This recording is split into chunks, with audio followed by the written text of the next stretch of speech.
This is supported by NDRC. We are hosting here in Republic Work. We have two great guests, Fionn and Mary.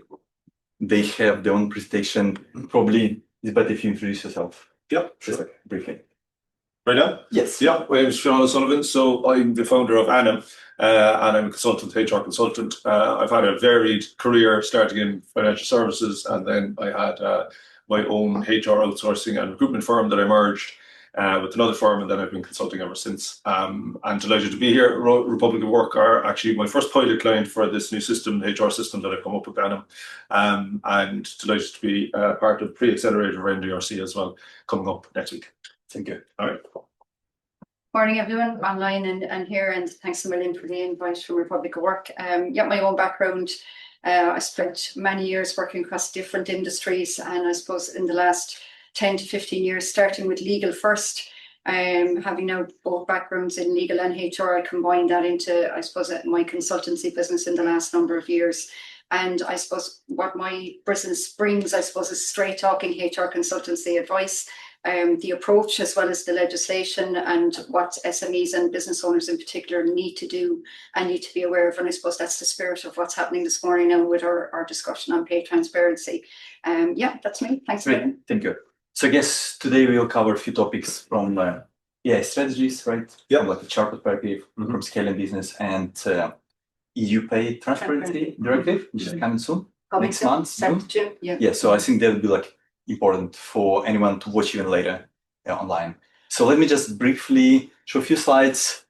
If somebody new to Republic Work, so we have a great community. We run a lot of programs here, many events. We have 200 companies, or over 1,000 members. This is our space. We have working area, many startups, SME, freelancer, business lounge, event space. We also have podcast studio, and we run programs as NDRC, hackathons, Angel Network, and we are doing renovation. We actually almost completed. So we're expanding these few new floors for the private offices and co-working space. Okay, let's go directly. Great, brilliant. Thanks a million. What's your name? Daniel. Daniel. And what do you do, Daniel? I work for Indeed. So Indeed, okay, great. do data analytics for Indeed. So Brilliant. this, yeah. That's great. And I'm Peter. I would describe myself as As we were diagnosing there a while ago. Yeah. An executive coach, but I work Very with good. chief executives with business founders, and I bring them back to the right focus. That's great. That's great. Well, look, it's a hot topic at the moment, AI and HR, and I think I want to frame it today more like what HR can do around AI rather than HR tech. I don't really want to get into that. I think it's like, what a practitioner can do with the ever-changing AI kind of landscape that's there in business as well. And so this was me, as I said already. I had been head of HR for a multinational insurance company kind of last year, and then through different ways I became the MD for a year, and I founded a business previously, and I lecture in UCC in HR, and so look, I think I'm quite close to AI in HR because of the fact I have a big interest in it. I did the Oxford AI Ethics and Governance Cert in it, and then that kind of piqued my interest even more. And then I built this AI native platform called Annam, which is AINM, which Annam means name in Irish. I think everybody's Irish in the room anyway, so hopefully you know that. So the first thing I'd say is, like, would you consider AI in your business a threat or an enabler? Hands for threat. Okay, everybody thinks it's an enabler, and it certainly is, right? But I guess, there's obviously risks that come with it as well. And I think that's the kind of theme I want to bring through some of the slides here today, is kind of thinking about that and thinking about the role, as I said, that HR has as HR practitioners when we think about it. So at the moment, everybody probably has either Microsoft 365 or Google Workspace or something like that they're using. Has anybody ever switched off any of those AI features? Would you all be able to know exactly how many features there are and everything? So that's like, we're paying for all of these things, right? And there's a lot there that people don't even know about. And I think awareness is a big one. And you didn't exactly choose some of these features. They're just in it because you're paying for the license. So we all know that it kind of reads emails and summarizes your meeting and rewrites documents. But they're all switched on by default, okay? There are other cool things, by the way, if you have some of those packages that you could look into. and they're more kind of agentic. Does everybody understand the term when I say agentic? It just means like an agent, like let's say, and the AI maybe just isn't doing a task or performing a task that you put in and ask it to do specifically. You might give it a series of tasks together, and that agent is kind of like a junior person in your business who will do it. You'll walk away and you'll come back and it'll actually be done. Okay. And some of these things like the Work IQ, it's kind of agentic, or the project management agent on the Microsoft 365 side. You know, they can actually help you in your work. It's like having a junior person on your team, right? And they kind of get to know you as well. The Work IQ is kind of cool. So you're probably paying for these. So it's probably worth figuring out if there's other things there that can actually help you.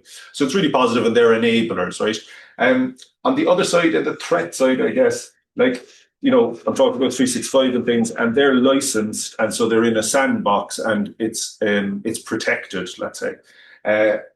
Some data, or some that are outside of that license, let's say, wouldn't be as protected. So, for example, if somebody's using ChatGPT or Claude or anything like that in your business outside of those licensed ones, and if they are in any way putting in information maybe that is specific to your business, you know, that can actually be trained. Your data can be used to be trained on that model. So, you know, we have different models coming out of Claude and GPT all the time.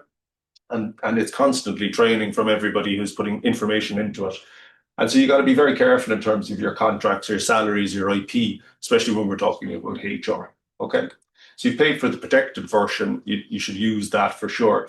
And this is called shadow AI. I'm not sure if people understand or be familiar with that term, but that's what it is. If you have AI packages that you're using, or AI systems that you've paid for, and you're in a sandbox, or at least it's regulated in some way, or you're licensed, that's good. But there are loads of people who are actually sitting down in your office at the moment using their own versions of whatever, okay? And they might be more comfortable because they get the LLMs or they understand it better. But we got to be very careful. And like basically a huge amount of leaders use it, which is fair enough. And then 90% of employees say that they use AI tools at work. Actually, the subcategory there was, do you use tools also outside the ones that we're providing? And 90% and more said yes. Okay. And I think we could all safely say, especially from a HR perspective, I don't think I've had anybody ever come to me and said, is it okay to use this other LLM or other AI that I really like using? So it's happening, and it's shadow AI is what the terminology is. And like what happens is your customer data, salaries, contracts, there could be anything thrown up there, and you got to be very careful, okay? The pace of change then is really scary. Like since I started putting this together, these things have happened, right? I think online we have a couple of people in recruitment and things like that. So like the middle one there, 76% of companies now are actually hiring for a chief AI officer. You know, that was about 26% even last year, okay? The pace of change, OpenAI and Anthropic have actually launched basically consultancies. So now they have, the tech, they've put out the stacks, people are using them, and now they've invested, OpenAI have invested $4 billion. They've just bought up a load of really good consultancies. And now they're going to bring people into your business and say, okay, you have all of it, you're not using it, this is how you use it, okay? And then the second to last one is kind of very interesting, and it probably is on Mary's side as well. The UK ICO, which is basically the data protection officer here, equivalent, they actually have a public consultation which closes at the end of May about recruitment and AI in recruitment. And I think we should really look closely at that, especially the recruiters in the room, because I think whatever's going to come out of that in terms of legislation is probably going to be something probably Ireland will look very closely towards to see how we will adopt it as well, right? At the moment, and Mary is obviously going to talk about the EU Pay Transparency Act, but like the AI EU Act is out also. And for that, like, and I'll go through it in a couple of slides, there's different ratings and there's different weightings on the categories, and recruitment and HR are right up there for the kind of high risk, okay? Obviously, the last one there is Coinbase cuts 14%. We've seen Meta as well do 8,000 jobs recently, and now they're actually monitoring every click that each of their employees have, and they're getting their employees to train basically the new AI that's going to come. They have their own bespoke proprietary AI that they're doing. But look, there are job cuts, and obviously there'll be lots of different things come out of that in terms of recruitment. So that's where we are. And the shift, I think, that I can see and everybody can see is this agentic shift, where we're going from drafting to doing. So agents are actually going to take action rather than just be told what to do. And we can see that especially ChatGPT or GPT and OpenAI and Claude are coming into the browsers, right? And then it's going from kind of like asking to listening. So we have a lot of voice kind of automated or voice agents that are coming in. So there are risks, as I say. You know, if you're walking down Pana is what we call Patrick Street in Cork, I spot a €20 note on the pavement. How many people are going to pick it up? Okay, right. So, and if you're walking down Pana and there's loads of people around that €20 note and nobody's picking it up and they're all kind of talking, is any like you're wondering, okay, what's the matter with this £20 note? Also, well, Frank will pick it up anyway, regardless. But this is how bias is, right? So, you know, you think, you know, you kind of say, okay, well, somebody else has already caught this. There's something wrong. I won't go there. But that's a bias, right? And there's bias in all of AI, and we've seen where it can catch companies and people, especially from a HR perspective. So, like, you know, it helps you decide, and you're the kind of human in the loop, and you tell it what to do, if it's okay or not. So that's great for drafting job descriptions and summarizing meetings, CV sourcing, things like that. But on the other side, and these are real cases, Workday very recently, they had a bug where they had a bias against people who were over 40. Not me, no, I wouldn't be over 40, but they had a bug and they were screening people out who were over 40, right? The higher view, that was a deaf candidate was told by the AI interview as a feedback that they should practice active listening. And then Amazon, they actually trained they had all the data from 10 years of CVs or more, and they trained their in-house AI, and it screened out people that said, or screened out CVs that said women's. So women's chest club or women's club, started screening all those out. So these are all real things that happened that have bias internally built into the AI already. So you can't just outsource something to AI and say, look, AI is covering that. You have to have a human in the loop. And you have to be aware that it's not a level playing field at all times, just to begin with, right? It's really good for tasks. It's very good if you're the person in charge. And as I always describe it, and I've described it a few times already, it's your junior person. You wouldn't leave a junior person just go out and do a director level job in a bank. You know what I mean? You'd have a senior manager, a manager, an associate director, director above them, and there would be a chain of command. We need the humans to do that for AI. So you wouldn't drive a bus over a bridge before you check the foundations of a bridge. And that's where HR comes in, okay? This is where we stand with the Act. HR actually sits kind of very close to the unacceptable, in between high risk and acceptable. The unacceptable in EU, we're talking about EU now, not China and stuff like that, but the social scoring is banned, biometric profiling for jobs, all that kind of stuff is banned, which is great. But, you know, hiring, performance, promotion, termination, all of that is in the high risk category for the Act. Actually, and people may or may not be aware of this, but Article 4 says that AI literacy is a legal obligation now. So you have to train your staff in some way in AI, okay? That might be very small, you know, it doesn't have to be a huge thing, but from a HR perspective, we really have to figure that out and make sure that it's there.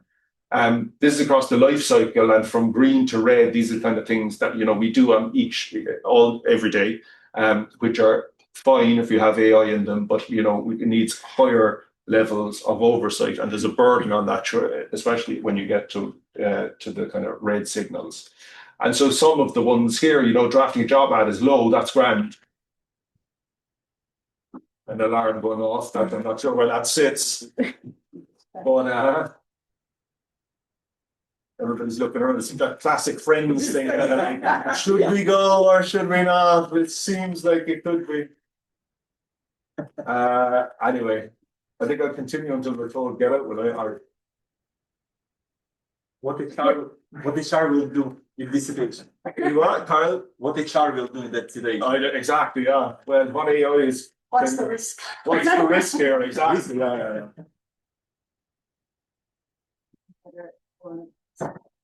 I think I'll just continue. I don't know, can people hear? Oh, they're turning off, I think, yeah. Even more, it could be more annoying. Yeah, okay, right. I think it's good. So drafting a job ad is fine, right? But like if you take a look at the ranking candidates, performance scoring, employee monitoring, they're all high risk, and they're kind of things that we do naturally say, look, you could outsource that to AI. You know, it's a simple task that we do repetitively, which is fine. When you have humans involved, you have to be very, very careful. Okay. And the chatbot answering frequently asked questions in HR is great. It's in the limited risk, you have to ensure that all your policies are correct and they're updated. And I suppose the advice that's being given is subject to what you're uploading, but it's actually that's quite an easy one, I suppose, for frequent ask questions to HR, especially that's something, again, if you kind of thought about it, that's something that you would outsource to maybe a junior HR person. And look, the AI Act is coming in. It's the literacy, as I said, is in already. So you have to have some kind of training. Originally, it would have been August this year, where you would have the high risk stakes would be in play, but actually they've pushed that out now to December 27. So look, there's loads of time. I think from a HR perspective, and anybody, business owner or anything, you should probably take this time to map out what kind of AI is being used in your company, clarify any risk, train staff, and document and build records so that you have something that's defensible. Again, like if you take it to the next level, and like, you know, I don't want to be scaremongering to say, you know, it's kind of like the fear of missing out. Like we're never going to catch up with this in one way, and there's loads of things happening all over the world and different incidents we hear about it. But someone's like, you know, the deep fake thing is getting real, and it's very hard, really. Like I'm not sure, would you know Arup, but they did the Sydney Opera House. I think everyone would be familiar with that. They're a huge consultancy, engineering consultancy. And they got taken for 25.6 million. So basically in their Hong Kong office, a finance kind of director level finance guy got called in by the CFO online with a few senior stakeholders in the business. And he made 15 transactions, wire transfers in one day. And it was a total deep fake. So, and they haven't got it back either. That was about a year or two ago. So we got to be very careful about, the what we do in HR in terms of policies, in terms of the structure around it, and how we deal with it from a perspective of kind of the legal side of things. Like, you know, South America can even see it in the WRC. Like WRC are telling us that, you know, they're getting reams and reams of these kind of like pages and notes of incidents, submissions, but realistically, a lot of them are pointing to, you know, cases that aren't real. They're not, you know, they're kind of, it's not fabricated, but it's just too much to go through, and it doesn't make any sense, and it's not really coherent, and it's kind of wasting people's time. And you know what that is somebody just outsourcing their whole grievances to AI and then just putting everything there and submitting it in. So we need to have, from a HR perspective, I think we need to do stuff to combat that and to protect us and our businesses and ourselves and our people from that. So we got to map it, we got to classify it, we got to govern it, we got to train it, and we do have to have some auditable kind of trail to be able to say, to point towards, to say, look, this is our policy and this is how we do things around here. So that's something that you can do. Has anybody seen this candle problem? Okay, well, so if I gave you a candle, matches, and a box with tacks in them, and I said, fix the candle to the wall so it burns without dripping wax on the floor, what would you do? Yeah, stick it in on. Stick a nail on, but how would it not drip on the floor then? Well, you stuck it in like that. Yeah. Well, wouldn't it drip down then? Oh, sorry. Well, yeah. I get your point, Yeah. Well, it's dripping on the floor. Yeah, no, I need to rework it down. So what you do is you actually tack the tacks out of the box. You tack the box on. You put the candle in the box, right? And it's just a reframing. So it's the same materials, but it's different framing. And I think a lot of businesses see HR as the box, the compliance, the paperwork, and the hiring. But I think for me, if I think about it, this is a time that we can get into the strategy of it, a business strategy, okay, and be commercial about it. And I think AI is the moment that HR becomes that shelf, that strategy, okay? So while I'm saying, yes, it's really important for us to have policies and we have compliance around it, we also can step in to say and lead the project on, these are the AIs that are in the company already. This is what we need to do for the project. This is what we need to do for the future. This is how we set the scene or the rules of engagement of how our staff are comfortable and protected by us when they use AI. And I think that's a business strategy as much as anything else. I think we need to lead and or be part of that conversation in collaborative way across all of the functions that are there in a business, okay? The marshmallow one, you've all seen that with the kids, right? Have you seen that? So they bring kids into the room. This is brilliant. You should watch this. Bring in kids into the room, and they put one marshmallow to say, look, I'm going to leave for 10 minutes and I'll give you 2 marshmallows if it's still there. And most of the kids, they go to the room, they just eat it straight away. But some of the kids wait and then they get 2 marshmallows, right? So I think the reason there is it's really simple at the moment for companies to say, oh, just grab every AI tool that's out there. Or I think that's really cool or whatever. And that's kind of the guy who's just eating the first marshmallow, right? You don't have a policy around it. You don't have an audit trail over it, oversight. You're winning in month one, it looks cool. But month 12, you're in a position like Workday is, and you're getting sued. So I think we need to design it, we need to pilot it, and then we need to scale it. So policy first, audit trail built in, slow it down, get the right ones involved for your business in a strategic way, and get everybody around you. Like you have a team of IT, yourself, a senior leader, CEO, CFO, whatever it is. And you through strategy, you think about it. So this is the playbook that I'd have. You need clarity. So there's 3 C's. So you need clarity. So what is AI doing here and what is it not allowed to do? That's really important, right? Certainty. We have a policy around that so people know about it. We've training, learning and development about it. We audit it and nobody has to guess about it, okay? And the last one is, as I say, it's a collaboration. It's not just on HR. You bring in legal, IT, ops, HR, all in the same room from day one, and it's a business strategy, nothing else. If you're using it yourself, and when you're using it yourself, really good habits to get into, and these are just acronyms to remember, is CROAT. So if you want good answers back from an LLM, give it context, tell it what you are, where you are, what you're doing, what you want. The role, tell it what you want it to be, okay, or what role you want to play in it, like an advisor, or you want somebody just to spitball with, or you want somebody specifically to look up a bit of legislation or give their objective or opinion on something. Then it's objective, so tell it what you want. So I want this out of you exactly. And then you push back in it. Okay, it's not always right. It's like a petulant child sometimes. Like it won't give you exactly what you want until you really, really go after it. And then if you stay safe, to stay safe when using it is ABC. You avoid sensitive data and salaries and sharing all that kind of stuff, unless it's in the sandbox area, obviously, okay? Be sure the training mode is off. There is a training, you can actually switch off training mode for Claude and all of the LLMs out there, basically. Maybe not on the free tier, but you can if you're paying. And then check it. It's wrong. As I said, sometimes it's wrong. It's not wrong every time, but you check it. So look, we're going on to the EU Pay Transparency Act now. and I've mentioned Anim a few times. Like Anim is the first AI native EU Pay Transparency checker and or diagnostic that I've built. It's really important for firms. It's supposed to be coming in on June 7th. It's not going to be transposed into law by then, but it is going to be, the directive is going to be live from then. So the government has kind of indicated that there won't be any fines, but at the same time, it is going to be there as a directive live. And a lot of companies, I think it's about 82% of companies have done nothing about it, basically, SMEs anyway. So it's really important. And I'll be launching this soon. And that's kind of a wedge into the bigger overall kind of HR platform that I have. And look, I think like I can only see it as an enabler. For me, I'm in a position where I'd never been before, where I was able to do this by myself with one developer. And it's amazing and it's really powerful. But along the way, I realized I had to slow down, I had to step back, I had to start again in some areas because they just wouldn't have worked in the real world. So a great demo, but they wouldn't have worked in the real world. So now there's lots of kind of built-in bias checking, built in with the EU AI Act in mind to make sure that the risk is okay, built in kind of policy checks along the way and all that. So that's launching soon, which is great. And so these are the 3 things that I leave you with. So AI is in everything that we use, loads of apps, loads of everything. Everybody knows that. You're paying for it. You didn't choose it. You got to remember that. So not everything there is going to be something that, you thought that you needed. But there are other things that you can really leverage that probably you don't know about. So it's worth investigating. And you must understand it and you're going to deal with it. It's not going away, right? So, you've got to own up to that. And the Arab story is a mad one, you know what I mean? I think in one way it's kind of like the next iteration of fraud, right? Deepfake, we got to be really careful about that.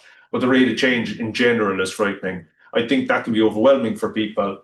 But I think, if we think about things from first principles, get your policies, get your alignment, get your strategy right, then you're okay.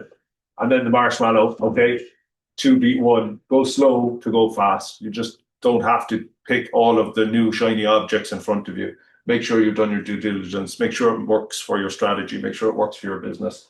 And you've added time now before this EU AI Act comes in. So there's loads of stuff that you can do.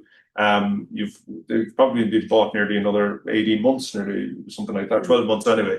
And so look, get ready for it because it is coming in. So the last part of it is A doesn't make the decisions, you do. We all know that. Okay. So it's human in the loop. We got to figure that out. It can be a huge enabler. I think for me, when I'm lecturing in HR, I always say we got to be commercial about HR. Okay. We're not just behind the back office policies. We can really affect change. Every company I ever go into to consult with says that their biggest resource is their people. And HR are supposed to be there looking after those people. And so if your biggest resource and HR are there and people are your biggest resource, well then, that's a really good way to be commercial about your business. Okay. If you look after those people. So A doesn't make those decisions, you actually make those decisions. So get involved and enjoy it. And that's all for me. Great, thank you. Thanks. That way. It's right, Jeff. I'm always going to get the clicker on anyways. So. Yeah, we're on the right track. Yeah, so thanks, Fionnan, for that. That's a nice segue into, I suppose, my piece for today on pay transparency. And yeah, look, it's something that we've heard something spouting, I suppose, in both in the news and in the media, but we haven't probably seen a lot of action on it on the ground. And there's a couple of reasons for that, I suppose, invariably over the last 3 or 4 years, there's been a huge amount of new employment law come in to law in Ireland.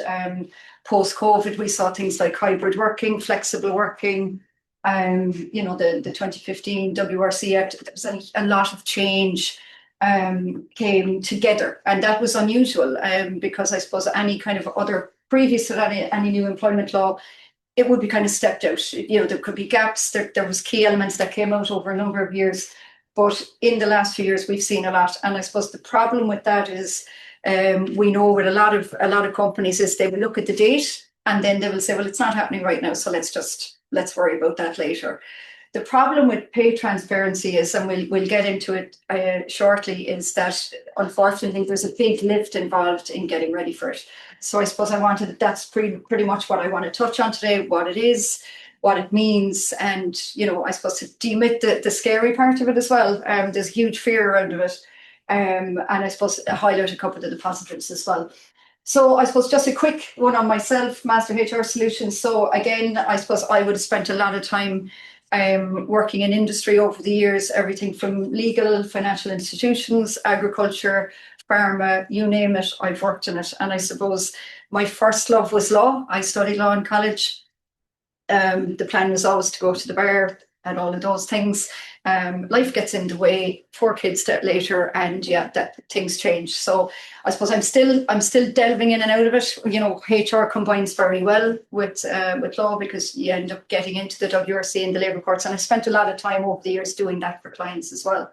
And I suppose what I really like is consultancy and advising clients. And I suppose my approach is very straight talking, it's very direct. The good beauty of being a consultant is you're not there all the time and you're paid to tell people. What I always say is I'm paid to tell you what you need to hear, not necessarily what you want to hear. So they're going to get it straight, and we're going to talk about approach, and we're going to talk about strategy, and we're going to talk about getting the problem solved. So that's really what I do. That comes from, I suppose, the master in Master HR Solutions. It comes from my own personal background. When I set up the business a few years ago, it came quite organically, the name, because I was also studying for my master grading in Taekwondo at the same time. And I was flying to America for the grading and writing my business plan and thinking, sure, that'll do. That's perfect, And sometimes these things come to you. But really, what does that mean? I'm bringing 30 years of, I suppose, that culture into the business as well. So culture is the heart of everything in business. We have to think about that in terms of everything we do. We certainly will have to think about it with pay transparency. And what does that mean? The impact on our team. How is it going to affect our team? How is this decision? How is this approach? How is this piece of legislation going to affect how we work every day with our people, which is the core part of our business. So I bring that, I suppose, cultural learning and that ethos into my teaching, doing the right thing, having respect, doing the simple things right. So we do things like HR compliance and all of those good things as well, performance and everything in between. And I suppose it's a very wide remit in HR consultancy these days, as you know yourself. So the Pay Transparency Directive. So I suppose anything from the EU, obviously we're an EU member with a long time now, and there's really no stopping that train once it leaves the station. if there's a directive coming in, we're bound to implement it, and that's the end of it, really. How we implement it in terms of how it's transposed is obviously something that is specific to our own government. And I suppose that is the difficulty with this legislation. This is not, I suppose, this is around with quite a number of years now, with the last 3 years. And, you know, the directive also always indicated that it was supposed to be transposed by the 7th of June 2026. And, you know, it gives, what it is it about? So it's I suppose it's expanding on that concept of equal pay. We know that's around with a good number of years, and we'll touch on that in a minute, but it found that that was still a problem across Europe, and they felt they need to do better because there was great variance in how people were paid, not just male versus female, but even in the same role working for the organisation. They said, we need to do something about this. We need to make the legislation stronger. So it's a directive which creates a number of individual rights to pay transparency. And I suppose that's the complexity of it across Europe that people are finding is there's a lot of different pieces to this piece of legislation. It's not very straightforward. In fact, across Europe, there's really, I suppose, huge unrest and huge difference of opinions in terms of the directive, in terms of countries that are pushing back, like Sweden and the Netherlands, and saying it's too complex. But equally then we have countries like Romania who have just absolutely rubber stamped it and transposed it about 2 months ago, exactly as it said on the tin from the EU. So it's varying across Europe, but it is a complex piece of legislation. Gender pay gap reporting obligations are introduced obviously as a key transparency measure, and they're go beyond that now in terms of categorization of worker. And I suppose this is a piece, this category of worker piece and classification. Suddenly we're all being asked to grade our roles, put them into levels. And that's a concept that most employers outside of the public sector would probably have never had to do here. And so that category of worker piece, where employees will be included in work categories based on who is performing the same work or work of equal value. So we're going to look at that concept of equal work or work of equal value. And it's from my experience on the ground doing projects on this, that's the question that comes up again and again. If I have two employees who on the face of it day-to-day do very, very different jobs, how do I suddenly find that they're in the same category? It doesn't make sense to the average person. And we'll look at that in more detail.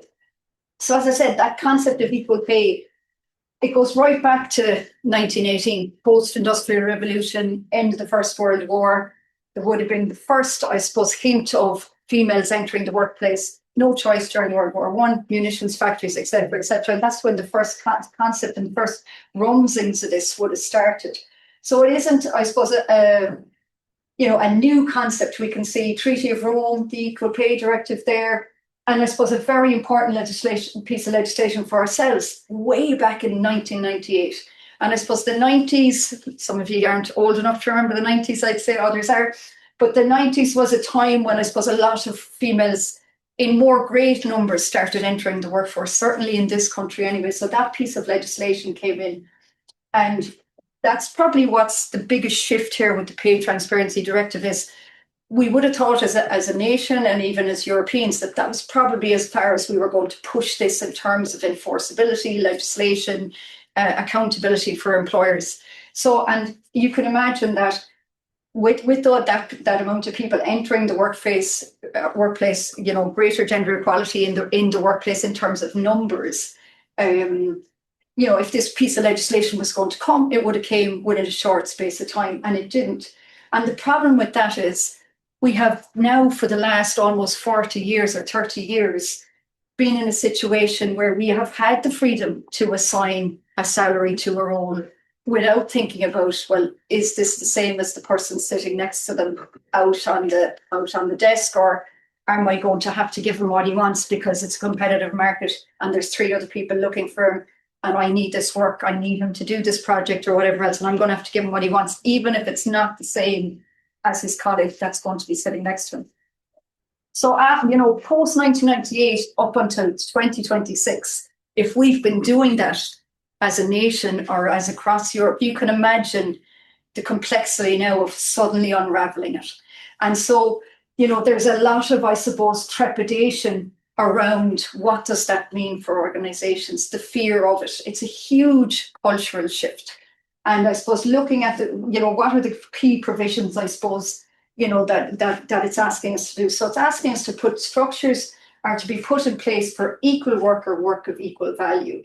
So what that means is basically we now need to look at basically in simple terms, taking out our staff listing. If you were to map their salaries in it right now, and you need to figure out, okay, if I'm working these out into job categories, how does that work? How many levels or grades do I have in the organization? And then when I work that out, when I review those roles and I assign them a category and I map in the salary data that's there, are they equal or is there gaps? And of course, there's going to be gaps because we've had that freedom to give an extra $5,000 if there was competition, or maybe during COVID or post-COVID, certain specific roles that market forces would have indicated, we've had to push a bit harder or we've had to go a bit lower depending on budget. So there's going to be variances. So I suppose there's another key element to it as well, and we'll get into that categorization in a bit, but just in terms of pay transparency prior to employment. So Fionnan touched on it there. So there's a lot of moving parts on this directive. And it was the main intention, I suppose, was that it was going to be implemented by the 7th of June. It's now not going to happen by that date, okay? And, we'll look at that there in a second in terms of, what does that mean in terms of where we are right now. But one piece that is expected, to be starting to come in will be pay transparency prior to employment.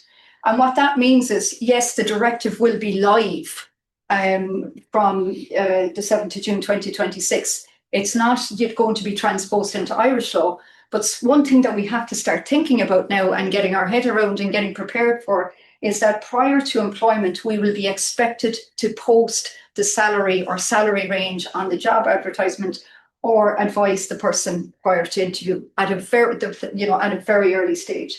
And again, it's expected in line with the directive that when it is transposed, that it will be fine-tuned to say most likely that it will have to be on the job ad. So again, you can see even if we're not ready for the 7th of June on that, we've a lot of work to do to figure out, well, what figure would I put down? What is the pay range for that? And what does that mean if I put that down for the existing people in that role now? Are they at that? Or is some of them at that or are others not? So again, the other piece with that, which is something I suppose for the recruiters here as well today, is that, when we go in when this legislation is transposed, when we go into job interviews or we're part of an interview panel, once this legislation is transposed, we're not allowed to ask about salary history anymore. So we cannot ask that. And again, someone said to me, well, can I just get the recruiter to ask? And again, it still forms part of that process. So we're not allowed to inquire about previous salary history. And I suppose a lot of people will say, well, look, and we'll go into it in a minute, it's not going to be transposed for the 7th of June, so I'm fine. But what I'm saying to you today is, and I suppose what's coming out from the government and those key government, I suppose, employment advisors, is that we still need to be getting ready for it. There's a lot of work in this, whether we are ready to post our salary data, pay ranges on job ads after the 8th of June, great. But if we're not, we still need to know what's that going to look like. We need to start the project of looking at that now. So other aspects of it are transparency in terms of pay setting and pay progression. So where we do look at our levels and where we do work those out within our organisation, we'll say we end up that we've 5 different levels from maybe entry level into a role up to, we'll say level 1 to level 5, and level 5 is the senior SLT, we'll say. So within that, we need to be able to show pay setting and pay progression criteria. So how do I progress within the organisation?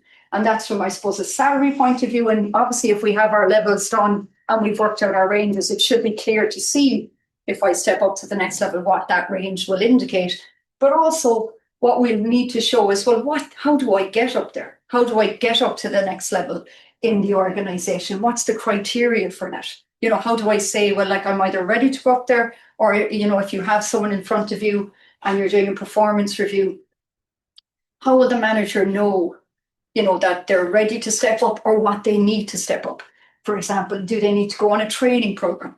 Do they need other supports in order to step into a role because maybe someone is leaving the company and you're looking at a succession plan? But how do we show that pay progression? And I suppose under this legislation, there is going to be an obligation that we have documented this. We have documented what we call our pay philosophy. You know, what are our pay ranges? What are our levels within the organisation? What do they look like? What's the criteria for getting there? So another right under it, and this is, I suppose, a really quick, you know, one of the presentations I do, and this is a full day. So this is a real whistle-stop tour. So I appreciate I'm throwing a lot of information at you very quickly. Another right under it is an employee's right to request and receive certain pay data. And there's a bit of fear around this as well, because under the legislation and that's proposed, it entitles an employee to come for a statement of their salary broken down, I suppose, you know, at an average of that category of worker. So we'll say if they're in a pay range with, you know, whoever else, 8 other people, they're able to get an average for that level broken down by gender. So a lot of employers are coming to me and saying, but sure, look, if I've only 3 employees or 2 employees at that level, if I'm a small organisation, that's surely going to, you know, indirectly identify the salary of that other individual.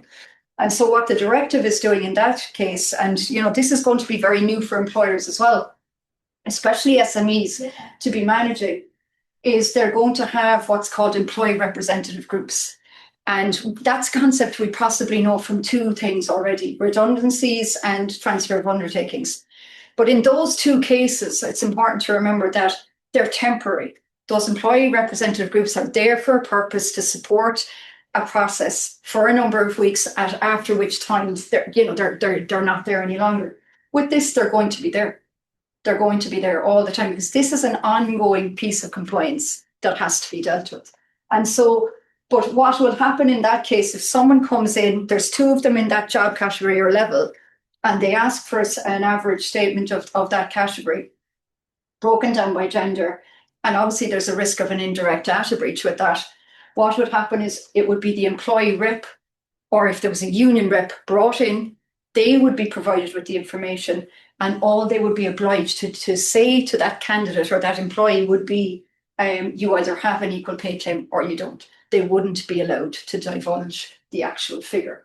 But it's just something, again, there will be, when the legislation comes in, once you get that request, you'll have 2 months to action it. So again, it's almost like back to our data protection officer or DPO, you know, thinking about practical things like, you know, we'll need to set up an email address for that. Who's going to man that? Who's going to manage it? Because if we miss that, obviously, if we miss that deadline, that's quite serious. And it could lead to an equal pay claim. So there's high risk of that as well. And it's just, again, there's a lot of clarity that we're awaiting around what will these employee rep groups look like. If I'm a very small organisation and I just don't have the manpower for that, who will that be made up of? Will there be external people that we can use or external consultants? How will they be hired? You know, what if we're in a situation where we can all think of an employer right now where someone will put their hand up for that employee rep and they could be the nosiest person in the building, and you're not going to want that person discussing anybody else's salary with other people. And how do you navigate that? How are they elected? How long will they be chairing that? And what's that? You know, so there's a lot. You can see even from just one aspect of it, there's a lot of questions. And again, gender pay gap reporting obligations and potential triggering of a joint pay assessment. So, you know, I think gender pay gap reporting is already here. Unfortunately for us in Ireland, the Irish government gold-plated it. And whilst the EU actually only asked us to do it every 3 years, the Irish government said, no, don't worry, we'll do it every 12 months. Which was something I think that employers probably didn't appreciate too much. But that's already in. So we're already on that journey. And I suppose, you know, with that advantage across Europe, many other countries are only transposing that in now. So we do have a clearer picture on that front. But the joint pay assessment piece is something I'll talk about there in a minute. So, you know, what is it so far? What are we looking at so far with pay transparency? So as I said there, gender pay gap reporting, it's not new to us now. You know, anyone over 50 employees is already on that journey. It's, you know, looking at it is already in force under existing Irish legislation. And what I'd say to that is that gives us an advantage in some aspects. And, you know, when you're starting this project, if you're only starting it right now, you'll have a rough guess of where salaries are. You'll know where the issues could be in terms of, Are they the same? Are they within, if we check tomorrow morning, where is there huge gaps or where is there huge variance? Employers with 50 plus employees must publish annual gender pay gap reports.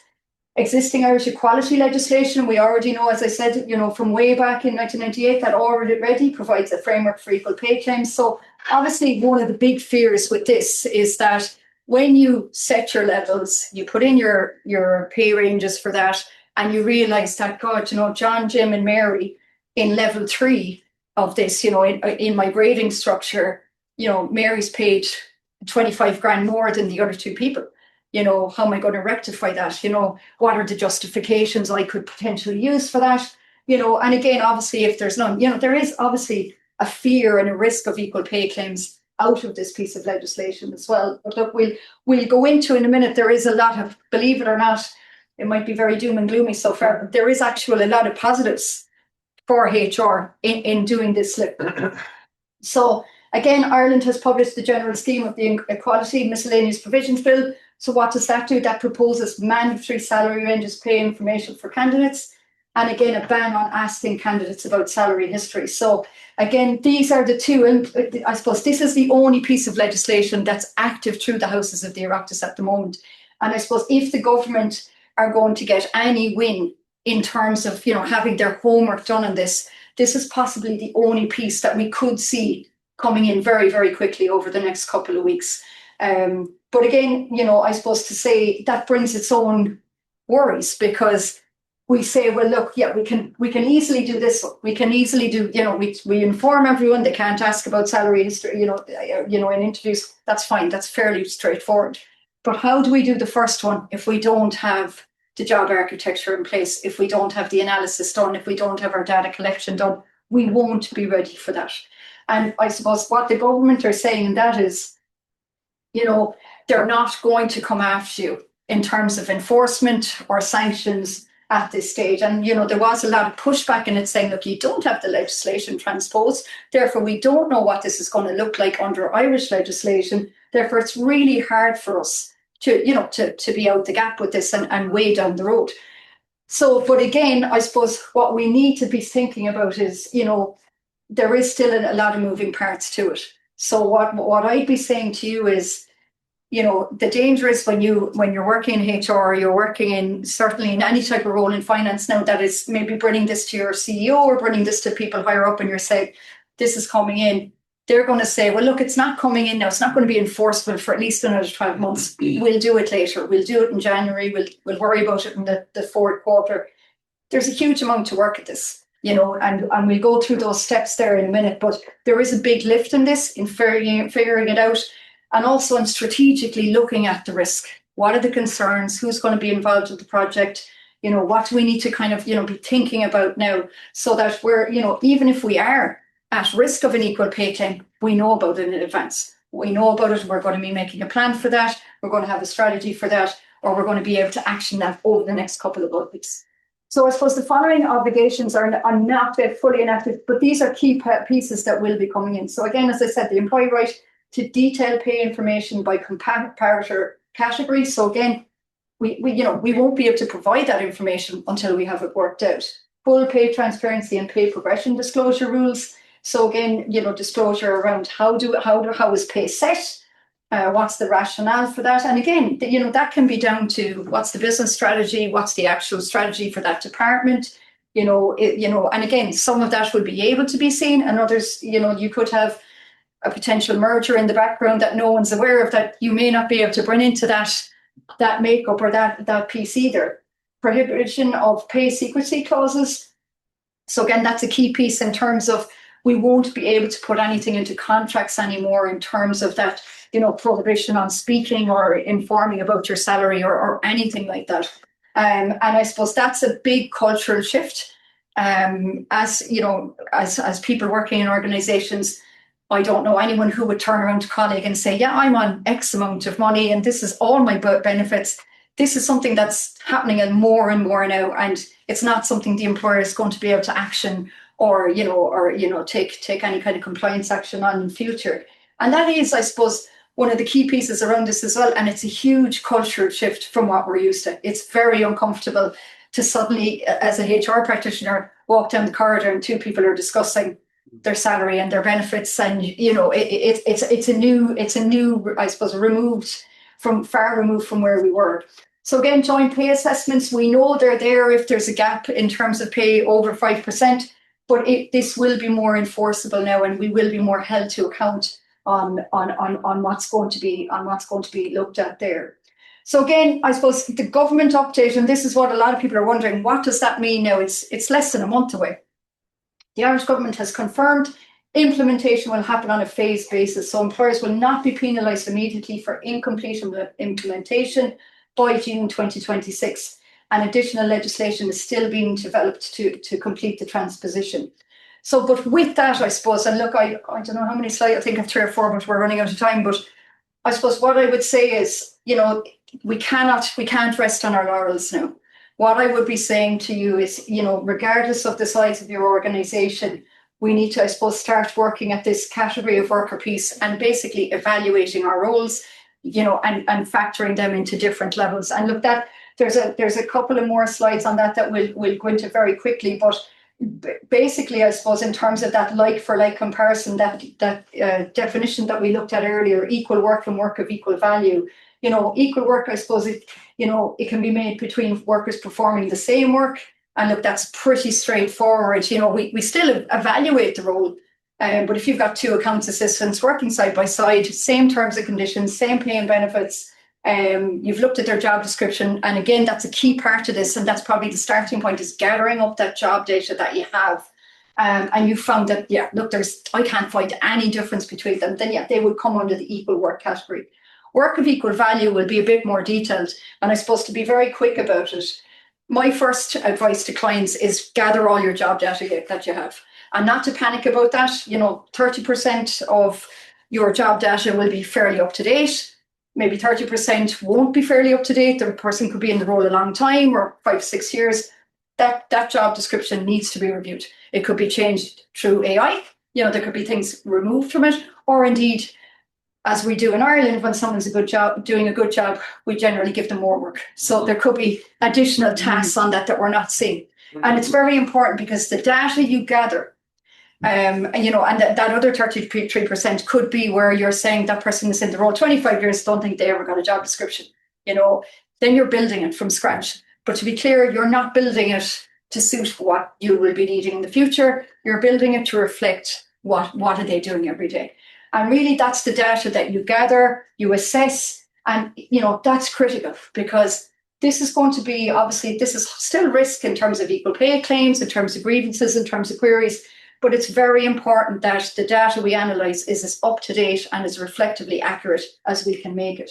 When we're doing that in terms of that work of equal value piece, what we're doing then is we're looking at them, and I'll just show you there, in terms of different things. We're looking at their skills, responsibilities, working conditions, and effort levels.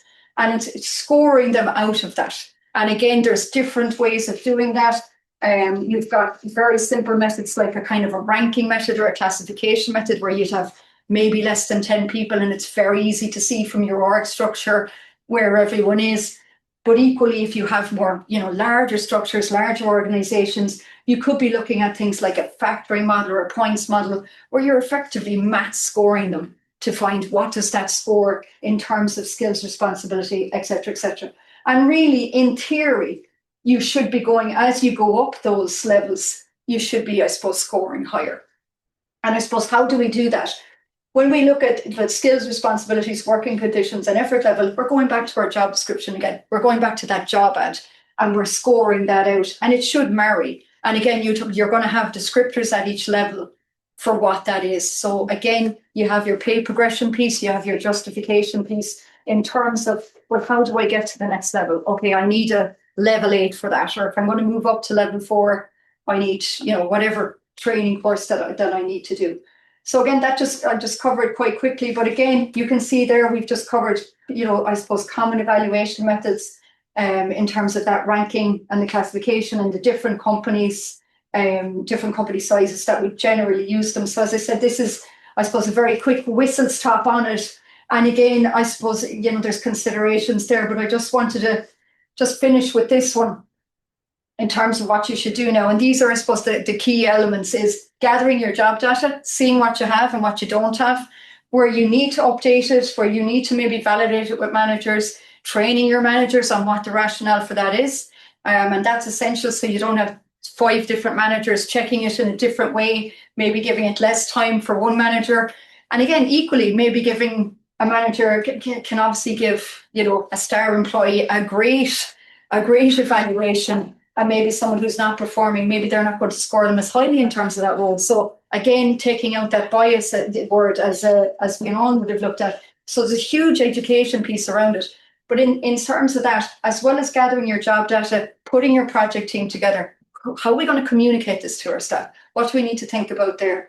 You know, we need someone from finance, we need someone from payroll, we need support from the CEO and the senior team, because they need to know the impact of this down the road and what that's going to mean in terms of where there is gaps, what are we going to do and what are we possibly going to need to address them.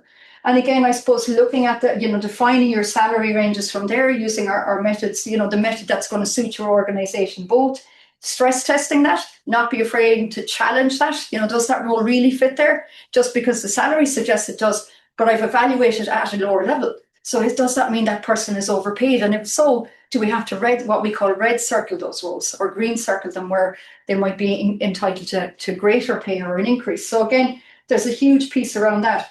You know, reviewing your recruitment and advertising practices, training your managers who might be sitting on interview panels, training those your recruitment teams on that to ensure that this is something that we know going forward, whether we're, you know, working on a role for a client, that we know that we need to have this information in terms of salary or salary range.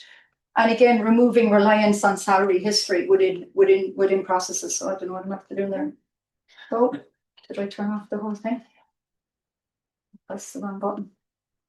Oh yeah, great. I hope we didn't lose anyone. So again, the last one, is that the last one? I should have one more. Is it frozen maybe? Yeah, so again, the last one there, just reviewing your pay structures. So look, you put out all that information and you've gaps. What are you going to do about that? Sitting within your risk teams and assessing what are we going to do? What should we do? What do we need to do from a legal perspective? What can we do right now in terms of our budgets? And how are we going to do it? And again, before a risk or a gender joint pay assessment is triggered, that at least if it is triggered, you have a plan, you have resolution, you have looked at it, you know the information. Again, reviewing your allowances, bonuses and benefits, they will come into this as well in terms of equality, and are they equal? And is there variances there that you need to look at? And again, it's clarifying your decision making on pay. You know, this will all have to be documented. How do you set pay? What happens annually? What type of negotiations? All of that information, and document rationale for pay differences where there can be justifications, could be performance, could be tenure. And again, we wait and see how that will be proposed, I suppose, in terms of the legislation, in terms of what justifications will be acceptable. Market forces to finish is one that keeps coming up. But again, if we're going to rely on that as a defence, it will have to be evidence-based. The difficulty up until now is I don't think anyone post-COVID who would have hired for a role that they would say, I had to pay way above. Did you print off your list of applications? Did you print off what they're doing negotiation? Do we have evidence of that? Probably not, but it's something we'll need to think about from now. And again, training, education and training your HR managers on compliance expectations, but equally communicating that out to the wider team. So this doesn't seem like an exercise that could potentially be seen as bad in terms of cultural impact. Well, why are you asking me about my job description? Does that mean something bad is about to happen? Explaining the rationale. And again, the positives out of this, guys, to finish, is if we have this information, it can allow us to, have more streamlined recruitment processes. We can build in our competencies to it. We can look at our pay progression and career progression. We can build out our skills matrices. We have greater clarity around our training reviews, our training budgets, our overall budgets in terms of what workforce planning and costing is going to cost us. And again, hopefully it would bring HR back into the strategic side and away from the admin and the paper side of HR. But look, that was a very, very quick whistle stop. I apologize for going a little bit over time, but yeah, that's it. That's it. Thanks for Amazing. Thank you. Well, a lot of information. To cover. Basically, we packed like 2 days of the like full day workshops in 45 minutes. Yeah. Great. I thank you so much for our speakers. Thank you for our guests in person and online. We recorded this workshop, so we'll share with our network and community. So, and if you have more questions, I guess like there's so much information to digest. You're welcome to talk to experts, reach out for advice, and yeah, I hope you will find like the best way to work with like technology, AI. Be safe, be mindful what you're doing. Thank you so much. Thank you. Thank you. Yes, thank you.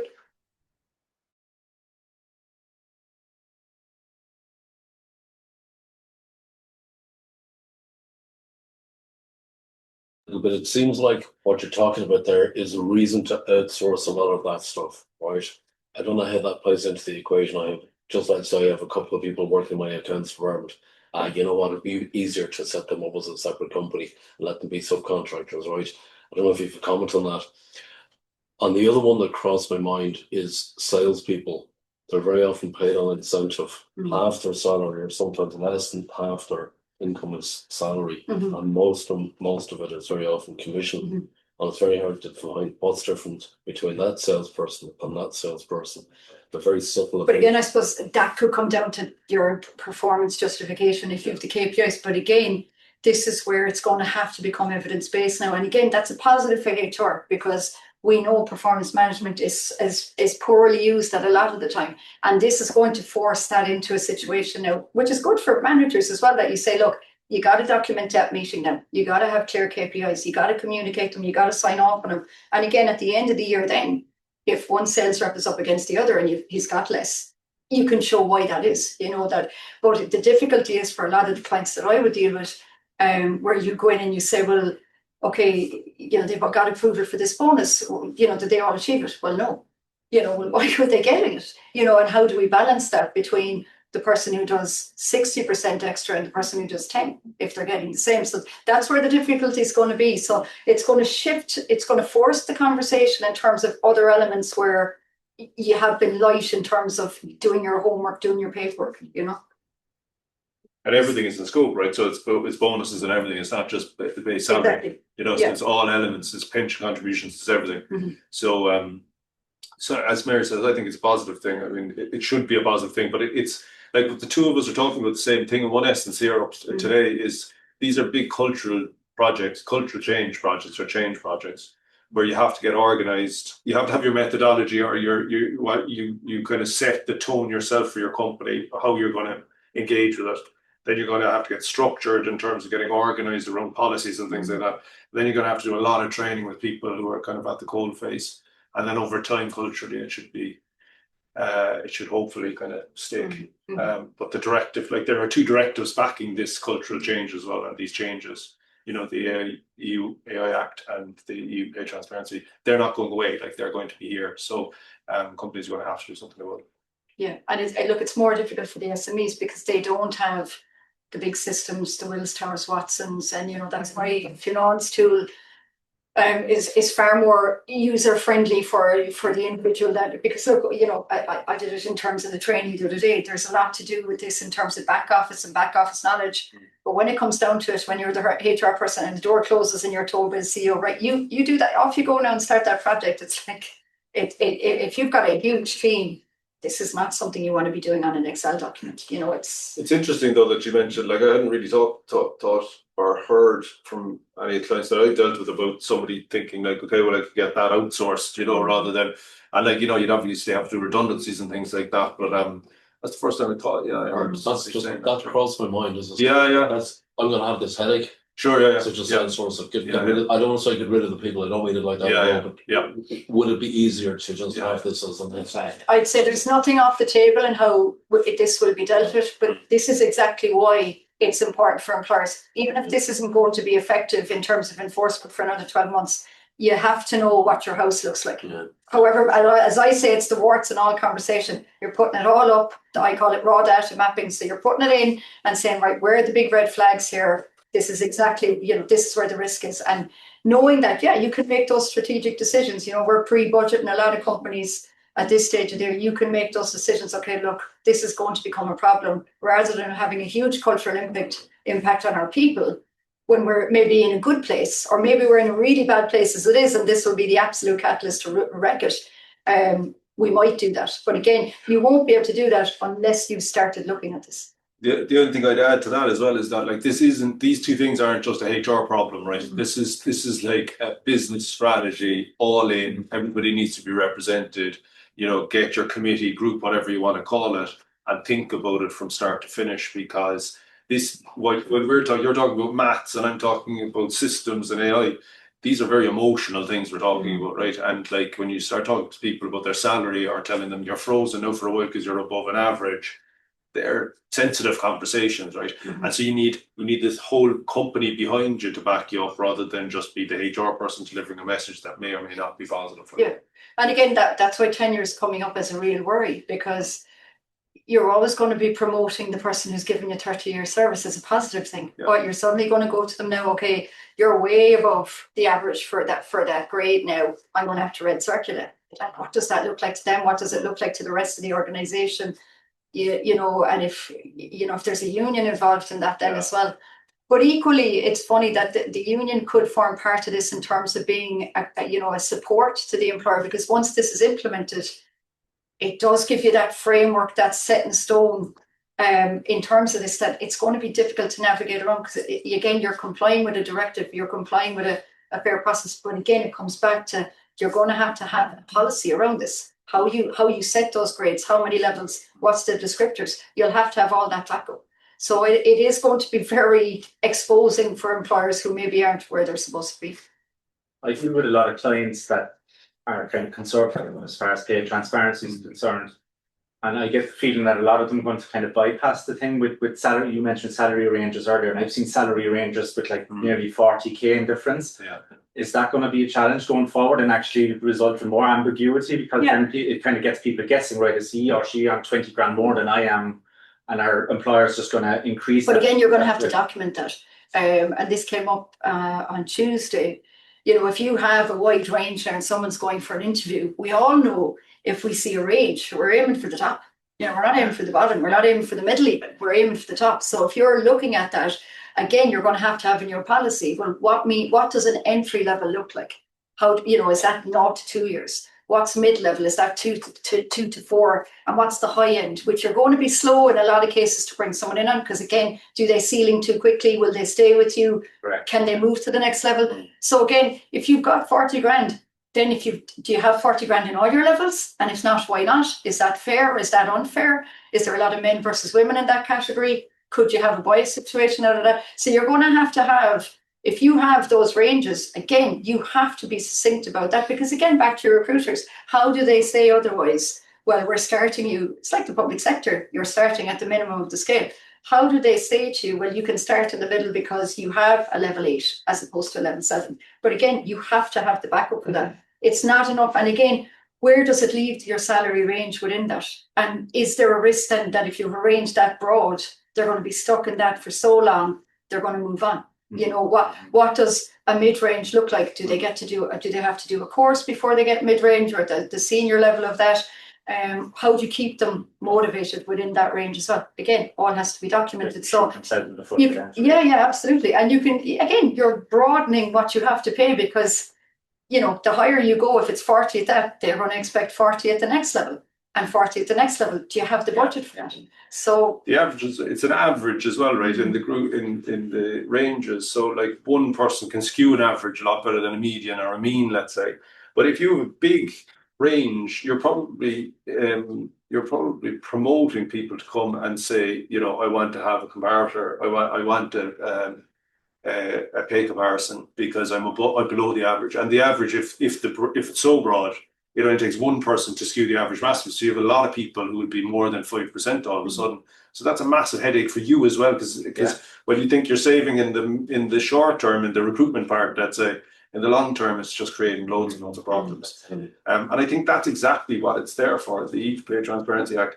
Like we're still at 10% and 13%, in terms of Ireland and the EU. And we have to get that percentages down for pay or for gender pay. We have to, like, it hasn't moved for, like, it went from 15 to 13 in Europe in the last kind of like 30 years or something. So like this is, And that's why this is driving. this is why it's here. Like they're just people, they know, and it went through at 73%, I think, wasn't it, when it went through Europe? Like it was just voted in straight away.